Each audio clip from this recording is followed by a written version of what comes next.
नमस्कार सम्पूर्णमा म सूर्य किसान र स्वागत गर्न चाहन्छु यस भिडियोमा।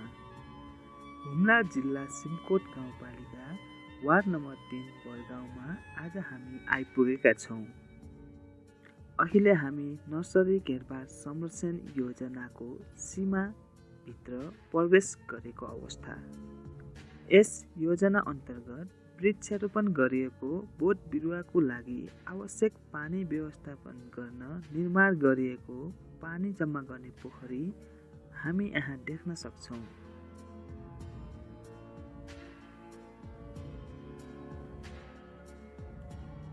सम्पन्न फुरिक पिमुल्छा सुरेन टोपी ढुङ्गा नर्सरी घेरबार संरक्षण आयोजना योजनाको अनुगमन कार्यक्रममा हामी यहाँ अनुगमन कार्यक्रम पूर्व सञ्चालन सम्पन्न योजनाको बारेमा जानकारी आदान प्रदान कार्यक्रममा समुदायका स्थानीय तथा लाभान्वित वर्गहरूसँग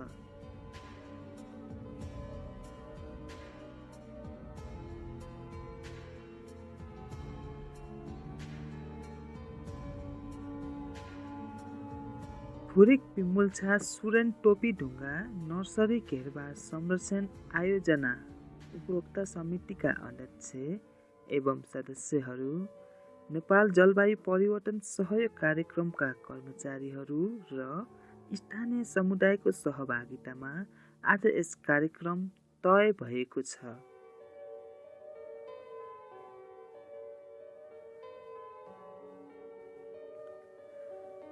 फुरिक पिमुल्छा सुरेन टोपी ढुङ्गा नर्सरी घेरबार संरक्षण आयोजना उपभोक्ता समितिले सम्पन्न गरेको नर्सरी घेरबार संरक्षण योजनाको संयुक्त अनुगमन कार्यक्रममा सिमकोट गाउँपालिका वार्ड नम्बर 3 पालिका कार्यालयका अध्यक्ष टाक्ला जिङमेत लामा, नेपाल जलवायु परिवर्तन सहयोग कार्यक्रमका कर्मचारीहरू सहित नर्सरी घेरबार संरक्षण योजना उपभोक्ता समितिका सदस्यहरू र स्थानीय समुदायको सहभागितामा आज यस कार्यक्रमको संयुक्त रूपमा अनुगमन हुने भएको छ।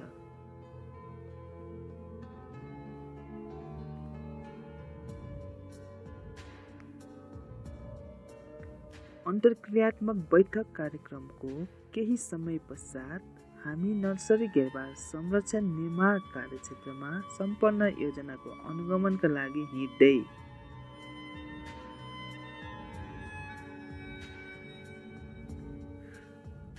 ओडा पालिकाका अध्यक्षबाट निर्माण नर्सरी घेरबार संरक्षण योजनाको अनुगमन गर्दै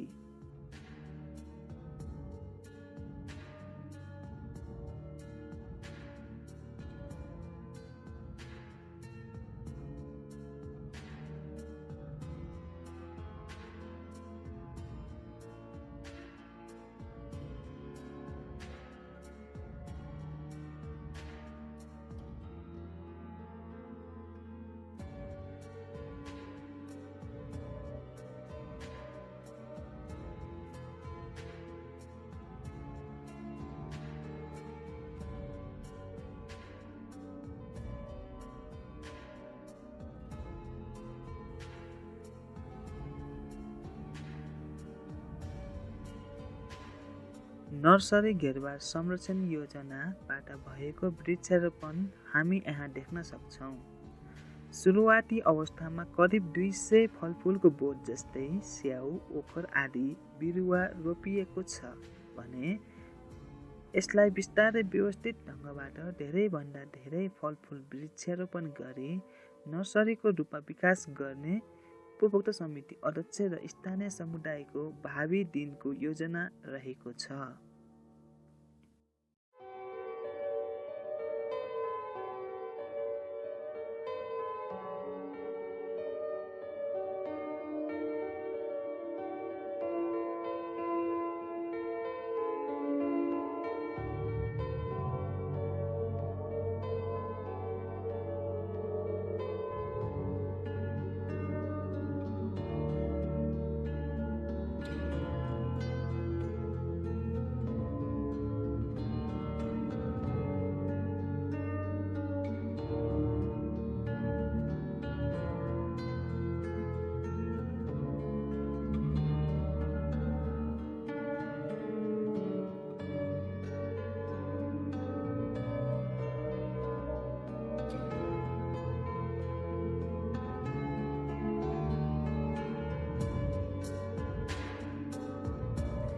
उपभोक्ता समिति अध्यक्ष र सदस्यहरूबाट सम्पन्न योजनाको चर्चा परिचर्चा समूहमा भइरहेको यहाँ देख्न सक्छौँ।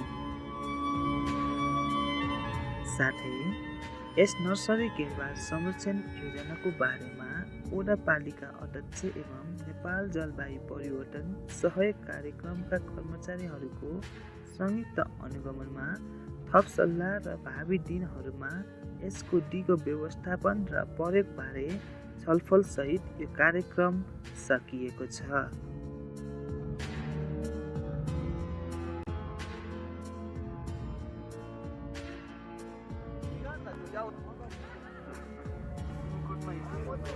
नेपाल जलवायु परिवर्तन सहयोग कार्यक्रम NCCSP हुम्लाद्वारा छानिएको योजनामा बरगाउँ वडा नम्बर सिमकुट वडा नम्बर 3 बरगाउँ बस्तीलाई छनौट भएको र यो योजना क्लाइमेट चेन्जको हिसाबले बृहत अलिकति गाउँले आम्दानी पनि हुने तरिकाको चाहिँ अब आयमूलक अनि प्लान्टेसन गर्ने भन्ने योजना मुताबिक सञ्चालन भएको र हामीहरूको सम्झौता पछिको अवधिमा सिकाइ कस्तो हो भन्दाखेरि त्यो हुम्ला भनेको दुर्गम मानिन्छ, दुर्गम जिल्लामै अहिलेसम्म कायम छ। यता चाहिँ अब काम गर्ने इच्छा हुँदाहुँदै पनि अलिक काम गर्न गाह्रै हुन्छ। यो वर्षमा चाहिँ अब भयङ्कर हिउँ धेरै परेको, लामो समयसम्म हिउँ परेकोले काम सुरु हुन सकेन र नेपालगञ्जदेखि खरिद प्रक्रिया सुरु गर्नुपर्ने सामानको घेरबारको सामान अनि सामानको खरिद गर्नुपर्ने र यसमा अहिले हुम्ला जिल्लामा भारतीय धार्मिक पर्यटकहरू मानसरोवर यात्राका लागि आउने पर्यटकहरूको सङ्ख्याको चाप भएको कारणले गर्दाखेरि समयमा सामान ढुवानी हुन नसकी अनि यो आयोजना चाहिँ हामीले अनि अलिकति ढिलो हुन गयो, एक्सटेन्ड हुन गयो र अन्य गाउँले र यसमा चाहिँ सामुदायिक आम्दानी हुने तरिकाको यसमा चाहिँ सबैको समर्थन रहेको छ र काम चाहिँ ढिलो हुनुको मुख्य कारण सामान ढुवानी हुन नसक्नु हवाईजहाजको कारणले गर्दाखेरि अनि ढिलो भएको। नत्र यसमा अनुभव कस्तो समुदाय स्तरमा काम गर्दाखेरि कस्तो छ भन्दाखेरि जलवायु परिवर्तनको काम गर्दाखेरि यसले प्रत्यक्ष गाउँलेको जनजीवनसँग सरोकार राख्ने हुनाले र अब जलवायु परिवर्तनको कारणले कृषि बालीहरू उत्पादनमा कमी भएको र बाली परिवर्तन गर्न नसकेको कारणले वैकल्पिक उपायतिर लाग्न खोजेको गाउँलेहरूले बुझेका छन् र सबैले महसुस गर्दै र यो कामप्रति सबैले एकदम चासो राखेर एकदम सबै तहको मान्छे अथवा गाउँमा जस्तो पनि मान्छे हुन्छ सबैको इच्छा चासो र एकदम लगावका साथ काम गरेको चाहिँ पाइयो। तर झमेला भनेको सामान ढुवानी गर्न र अनि अब हरेक कुराहरू पुर्याउन अलिकति गाह्रो हुन्छ।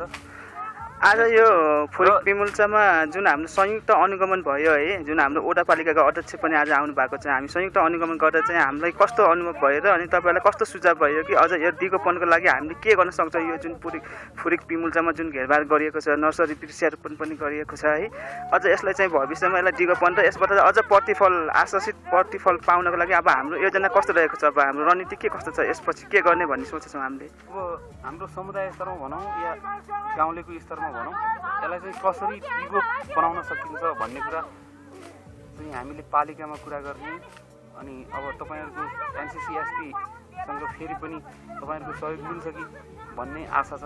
अन्य रणनीति के छ भन्दाखेरि अब समुदायले सकभर यता चाहिँ काम राम्रो गरेर एकदम क्लोज अब राम्रो बनाएर यताको फलफुलहरू अथवा बोट बिरुवाहरू हुर्कुन्, त्यसले अब फलफुल भनेको अलिक लामो समयपछि प्रतिफल दिने कुरा हो र त्यसपछि 4-5 वर्षको अवधिपछि हामीलाई प्रतिफल आउन सुरु गर्छ।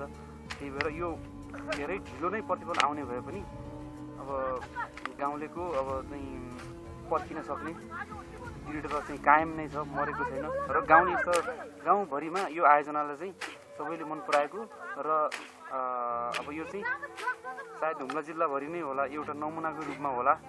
यस्तो आयोजना बृहत आयोजना भएको छैन। यो हुन आयोजना वृक्षारोपण भने पनि घेरबार छ, सिँचाइ छ, अनि वृक्षारोपण गर्नुपर्ने छ, अनि साइड क्लियरेन्स गर्नुपर्ने छ, एकदम बहुआयामी काम भयो।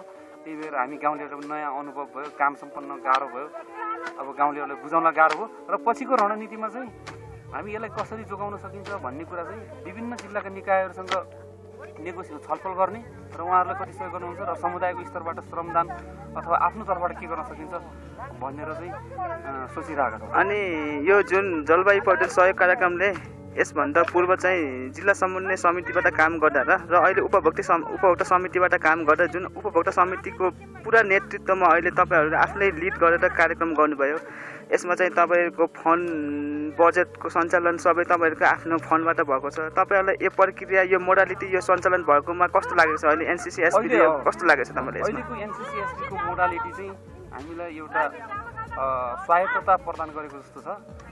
जुन बजेट अन्तर्गत सबै खर्चहरू पनि खुलाइएको छ। प्रशासनिक खर्च, प्राविधिक खर्च र लेखापाल खर्च र अन्य खर्चहरू त्यहाँ एकदम टिकानीका साथ स्पष्ट गरिएको छ, जसले गर्दाखेरि काम गर्न एकदम सजिलो।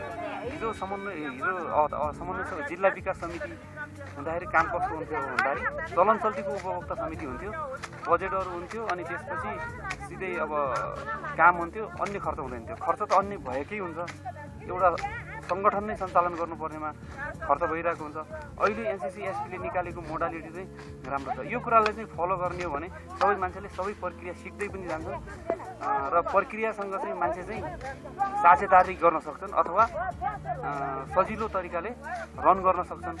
गाउँघरमा यो प्रक्रियालाई कार्यान्वयन गर्ने हो भने सबै मान्छे सक्षम हुन्छन् अथवा सरकारी काम गर्न, यो योजनाको काम गर्न र सबै मान्छेले बुझ्न, सुन्न र हरेक प्रक्रियाहरू थाहा पाउन सजिलो हुन्छ र जसले गर्दाखेरि पारदर्शिता झनै पनि हुन्छ भन्ने मेरो चाहिँ सोच। हजुर, अहिले यो फुरिक पिमुल्चा उपभोक्ता समितिको जुन उपसमिति गठित खरिद समितिको संयोजक हुनुहुन्छ है, तपाईँ यो संयोजक भएर चाहिँ गर्ने जिम्मेवारी जुन अब यो निर्माण सामग्रीहरू खरिददेखि लिएर यो समिति अथवा यो चाहिँ योजनामा चाहिँ तपाईँको कस्तो योगदान रह्यो र तपाईँलाई अहिले कस्तो अनुभव भएको छ? यो निर्माण कार्य सम्पन्न भए पश्चात तपाईँलाई कस्तो लागेको छ? केही भनिदिनु न आफ्नो कुराहरू।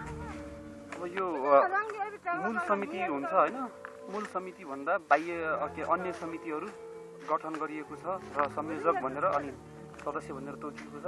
यो चाहिँ जिम्मेवारी बाँडफाँडमा एकदमै राम्रो कुरा साबित भएको छ र आफ्नो जिम्मेवारी लिन्छन् 2-3 जना सदस्यले, जसमा संयोजक हुन्छ। त्यो कारणले गर्दा एकदम सजिलो र एकदम अब जस्तो कि धेरै मान्छेहरूसँग कुरा गर्न नपर्ने र 2-3 जनाको अनि डिसिजनमा निर्णयमा काम चल्ने भइसकेपछि र कुनै पनि डिसिजनहरू क्विक हुन्छ र काम गर्न सजिलो हुन्छ। खरिद प्रक्रियामा म यो फुरिक पिमुल्चाको खरिद समितिको संयोजक भएको नाताले मैले भरपुर अब ठुलो एक्सेस गर्नुपर्ने थियो, ठुलो पहल गर्नुपर्ने थियो। नेपालगञ्जदेखि सामान ढुवानी गर्नका लागि त्यो लास्टै धेरै एकदमै गाह्रो छ यो, किनकि भारतीय धार्मिक पर्यटन मान्छेहरूका लागि आउने भएकाले चाप बढ्ने, हामीहरूको आर्थिक वर्ष त्यसैसँग बिट्युने, अब त्यतिखेर नै काम हुनुपर्ने भएकाले एकदम गाह्रो हुन्थ्यो। र मैले चाहिँ समयमा सामान ल्याउने कोसिस गर्दा पनि केही समय विलम्ब हुन गयो, तर पनि समयमै ल्याएँ। तपाईँहरूको एक्सटेन्सन हुन्छ भन्ने त्यो अप्सन पनि भयो, त्यही भएर चाहिँ मलाई चाहिँ एकदम खुसी लागिरहेको छ। र म अब एउटा अन्तिम प्रश्न सोध्छु, जुन अहिले तपाईँहरू उपभोक्ता समितिमा बसेर यत्रो ठुलो बजेटको योजना सम्पन्न गर्नुभएको छ, यदि भावी दिनमा यस्तै कुनै प्रोजेक्टले तपाईँहरूलाई कुनै प्रोजेक्ट योजनाहरू दियो भने यो उपभोक्ता समितिले काम गरेको अनुभवमा भावी दिनमा काम गर्न सक्ने नसक्ने के छ त अब तपाईँहरूको आफ्नो योजना? अब यो कार्यक्रमले चाहिँ हामीलाई एकदमै सक्षम बनाएको छ, किनकि हिजोको जस्तो उपभोक्ता समिति नभइकन हिजोको उपभोक्ता समिति कस्तो हुन्थ्यो भन्दाखेरि त्यो प्रक्रिया चाहिँ कार्यालयसँग मात्र धेरै हुन्थ्यो, कार्यालयको मान्छे उपस्थित हुनु पर्थ्यो। अहिले चाहिँ हामीलाई कस्तो प्रक्रिया, हामी आफैलाई स्वायत्तता दिए जस्तो छ र परिपाटी त्यसरी मिलाइदिएको छ र हामीलाई एउटा संस्थाको रूपमा दर्ता गरिएको र संस्थाको रूपमा स्वीकार गरिएको छ। गाउँपालिकाले दर्ता गर्ने प्रक्रिया हो, त्यसो गरेको छ र हामी अन्य सङ्घ संस्थाहरू बराबरीकै सक्षम छौँ। हामीले जति बजेट चलायौँ त्यसको अनुभव त छँदैछ र अनुभवको आधारमा काम गर्ने हो भने योभन्दा बृहत कार्यक्रमहरू सञ्चालन गर्न सकिन्छ भन्ने हामीले विश्वास राख्छौँ र अनुभव यति दिएको छ कि मान्छेसँग खरिद गर्नेदेखि लिएर मान्छे कार्य सञ्चालन गर्नेदेखि लिएर मिटिङ बसाल्नेदेखि लिएर सार्वजनिक सुनवाई गर्नेदेखि लिएर अनि त्यसपछि अनुगमन समितिहरूलाई सम्पूर्णलाई अब सबै खालको अनि र एनसीसी एसपीसँग र जिल्ला गाउँपालिका त्यसपछि वडा र बस्तीमा भएका सबै मान्छेसँग समन्वय गरेर र खरिद प्रक्रियाका सम्पूर्ण कामहरू अनि हरेक अब त्यो कर प्रणालीहरू भयो, त्यसपछि सामाजिक सुरक्षा करहरू, तिनीहरू सबै कहाँ के गर्नुपर्छ भन्ने कुरा सबै अनुभव भइसकेपछि हामीलाई भोलि भविष्यमा जस्तो पनि काम दियो भने पनि हामी चाहिँ निर्धक्कले र एकदम सफा के अरे सजिलै ढङ्गले हामी चाहिँ काम सम्पन्न गर्न सक्छौँ भन्ने अनुभव हामीमा कायम भएको छ।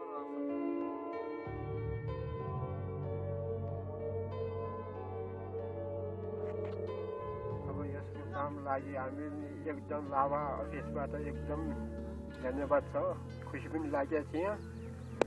गाउँले जाँदाखेरिमा यो कामको लागि धेरै टाइम लाग्ने रहेछ, तार तान्ने यो हजारौँ काम ज्याउ भयो।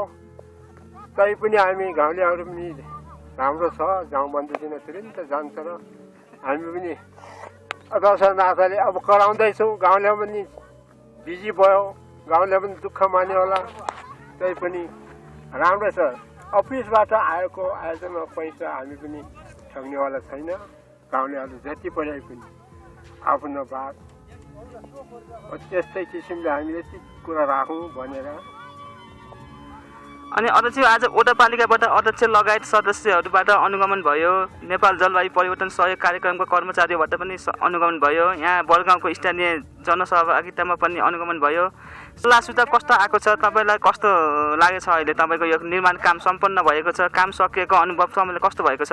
अब काम सक्यो, निर्माण पनि भयो, पालिकाबाट नि अनुगमन पनि आयो, हाम्रो अफिस लाभा पनि बाट पनि हाकिम एकबार सब पनि आउनुभयो।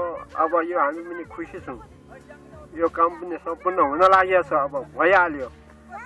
अनि पालिका पनि अध्यक्षज्यू पनि आउनु पाल्नुभएको छ। अब त्यस कामले हामीले यो खुसी लागेका छौँ, अझै पनि हामी मिहिनेत गर्नेछौँ। फेरि पछाडि पनि हामीलाई अफिसबाट फेरि पनि हेर्नुपर्ने छ। हामीले यति काममा अब यति त अलि घेरबार मात्रै भयो, फेरि अब त्यसै नभएको लागि पनि फेरि आशा छ होइन। त्यस कारणले हामीले यतिकैमा राखौँ भनेर मेरो 2 शब्द। तपाईँ अहिले यो फुरिक पिमुल्चाको अध्यक्ष भएर काम गर्नुभएको छ है। तपाईँको समितिमा 11 जना सदस्यहरू हुनुहुन्छ, तपाईँ अध्यक्ष हुनुहुन्छ। समितिमा बसेर काम गर्दा सजिलो हुन्छ कि अप्ठ्यारो हुन्छ, कस्तो लाग्यो हजुरलाई? काम गर्नलाई त अब सजिलै छ, गरौँ भने एकदम गाउँलेहरूलाई जाउँ भयो, जाउँ भन्दाखेरि कसैले के गर्छ, कसैले के कामै गर्दैन कहिले। तर हाल त जाउँ भन्दाखेरि एकदम राम्रो आउँछ, काम पनि गरेकै ठहरिन्छ गाउँलेहरूले पनि। अब यतिकै अब बर्खा सारमा आफ्नो काम हुन्छ, हामीलाई पनि अब के गर्ने। अब म त अध्यक्षको नाताले प्राण त्यसैको त्यसै छ। यो नेपाल जलवायु परिवर्तन सहयोग कार्यक्रमको आर्थिक सहयोगमा तपाईँको यति ठुलो बजेटको कार्यक्रम भएको छ, यो नर्सरी घेरबार वृक्षारोपण भएको छ। अब तपाईँले यसलाई अझ भविष्यमा राम्रो गराउन, अझ वृक्षारोपण नर्सरी ठुलो बनाउनको लागि के गर्ने प्लान गर्नुभयो, के गर्ने योजना गराउनु भएको छ? अब फेरि यसमा हाल यति भयो, फेरि पछाडि हाम्रो अफिसमा पनि हामीले रिक्वेस्ट गर्छौँ, फेरि प्लान पनि ठुल्ठुलो राख्ने मैले पनि अफिसमा रिक्वेस्ट गर्छौँ। तर यो कामको लागि पनि अब हाल त यतिकै भयो, फेरि आगामी अब राम्रो फेरि तरिकाले गर्ने हामी स्वाभाविक छौँ। मैले पनि खुसी लागेको छु यो कामको लागि। यो नर्सरी घेरबार नगर्नु भन्दा अगाडि यहाँ कस्तो थियो र अहिले घेरबार गरेपछि कस्तो परिवर्तन भएको छ? एकदम राम्रो ठिक भएको छ। अब यता घेरबार अब वृक्षारोपणको लागि राम्रो हाल अहिले समय भएन र यति नै रोक्यो। समय हुँदाखेरिमा आउनु त अब आगामी त फागुन महिना हामी वृक्षारोपण गर्छौँ। स्याउ, अखर, चुली, खाँबु सम्पूर्ण अथवा यहाँ डटिलाको पनि उपदान हुन्छ, त्यस पनि हामी वृक्षारोपण गर्छौँ। ल अब तपाईँलाई सबै कुराहरू कस्तो लाग्यो 1-2 शब्द मात्रै भनिदिनु न ल अब यो योजनाको बारेमा। अब योजनाको बारेमा अब हामीले अब ठुलो योजना यही हो, तर हाल हुम्ला जिल्लाको अरू त भन्दा अरू कस्तो थाहा छैन। हाम्रो यहाँ लाभाबाट हाम्रो योजना ठुलै हो, यो पनि खुसी लागेको छौँ। अझै पनि रेखसेख पनि गरिदिनु होला।